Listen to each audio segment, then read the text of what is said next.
Hi, welcome to e-learning lane with Brady Licht, and today's question is, what is microlearning? Well, microlearning is short, focused learning.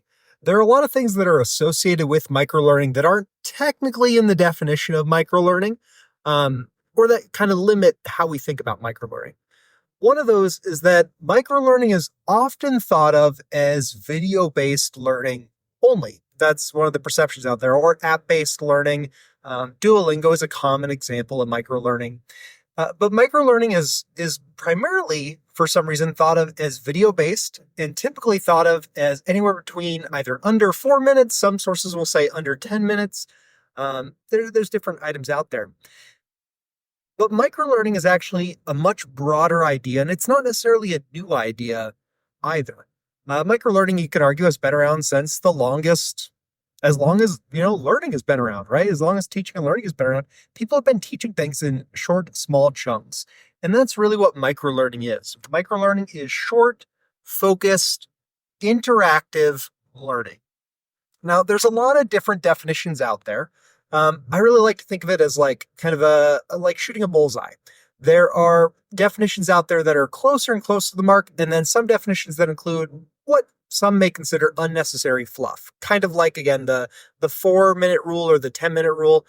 That's on the bullseye, but it's not, I should say it's on the target, but it's not the bullseye. Where the bullseye is just what it really is. It's short. Again, it's short, focused learning. There are other things that we consider off the target entirely. So, for example, chopped up training, that is not microlearning. If you have a piece of content that you broke up that was already designed as like a more traditional training module or something like that, and then you broke it up into a whole bunch of tiny little like 3 minute chunks, that's not microlearning, right? Microlearning, again, is short, focused, intentionally designed, and interactive learning. Now, we already talked about short a couple times here. The microlearning is something that you do that it's a small activity, right? It's something that you do that is quick that you're going to learn from. But it's also focused. Microlearning is on one specific target or one specific objective that is actionable within that time frame. So if you have as a goal, how to change a tire, that could probably be done with microlearning. That's something that you could learn, in a couple minutes.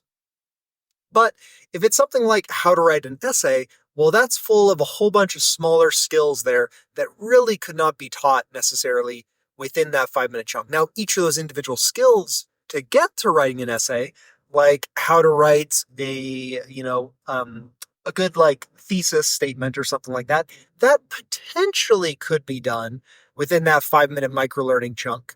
But it really wouldn't work. The entire thing wouldn't necessarily work as microlearning. Moreover, microlearning is not just practice. It's not just something that you do, that you repeat over and over again. Like doing math homework at school is not microlearning. Microlearning is typically either encountering the topic or doing a reminder on the topic, and then doing some type of interactive component where you are practicing, you are applying that information, and you're taking and running with this.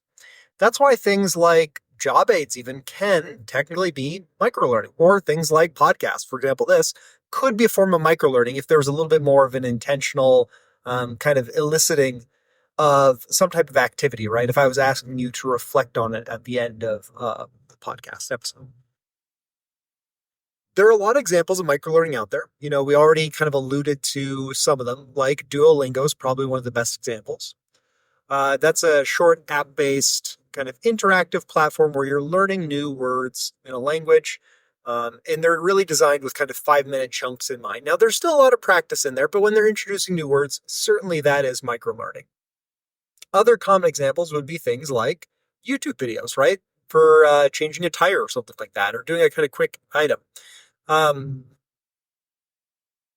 This actually leads into another example or another component of what microlearning is that's on the target, maybe not always on the bullseye, but it's on the target of what is microlearning.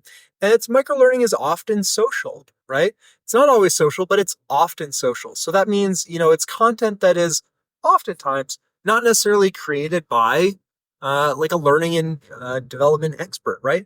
It's something that can be created, maybe even like a TikTok video, shared socially. Someone watches it, they take that information and they run with it. Right?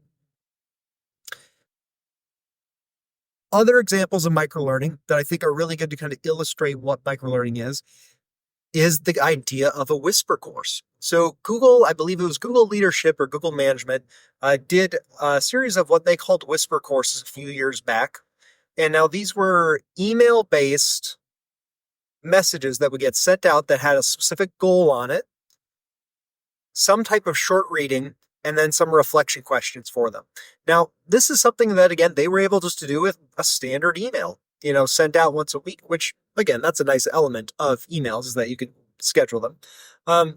But a standard email going out that had some information, they got the information and they ran with it. There wasn't necessarily a whole lot of analytics or tracking that would be done to really track the participation in that microlearning.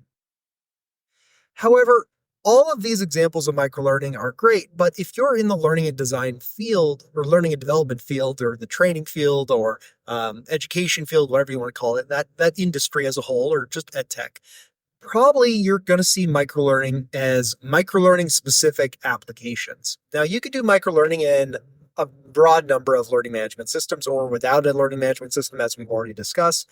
But microlearning also has several learning management systems that are built specifically for microlearning. My personal favorite is 7TAPS, but there are a lot of other ones out there.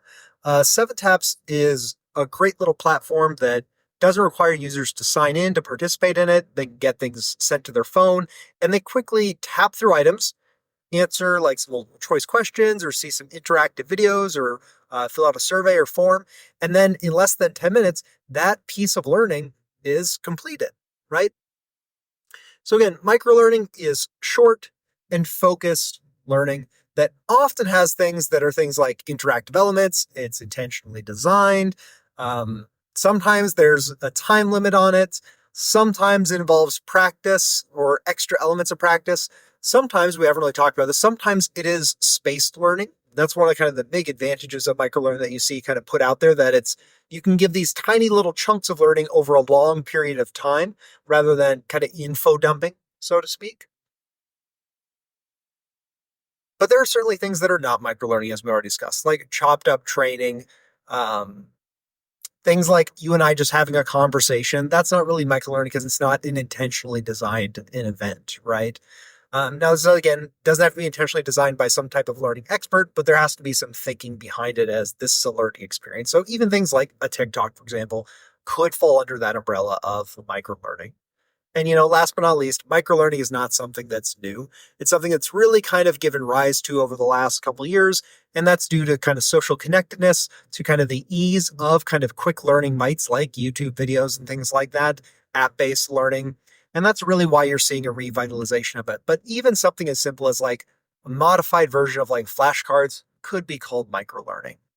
With that, thanks for listening. If you have any further questions, go ahead and send them to the email in the description below. And as always, if you could rate and review this podcast on whatever platform you're listening to it on, that would be greatly appreciated. Thanks.